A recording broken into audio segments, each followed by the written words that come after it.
జీవితం అనేది గమ్యం కాదు, గమనం మాత్రమే. ఎన్నిసార్లు ఓడిపోయినా మళ్ళీ తిరిగి గెలిచే అవకాశం ఉంటుంది.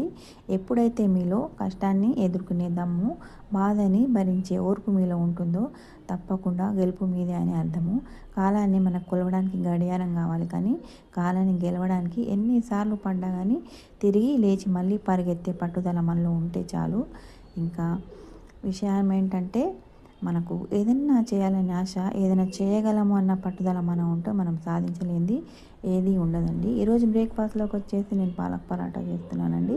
1½ కప్పు గోధుమ పిండిలోకి 2 కట్టలు పాలకూర కట్ చేసి, ఉప్పు, కారం, పసుపు, దాంట్లో ధనియాల పొడి, నువ్వులు, ఫ్లాక్స్ సీడ్స్ వేసి ఇలా పిండిని ఒక హాఫ్ అన్ అవర్ నానిన తర్వాత నెయ్యి లేదా నూనెతో ఇలా గ్రీస్ చేసుకోండి, అప్లై చేసుకోవచ్చు.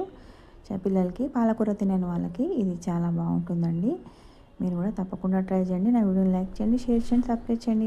బాయ్.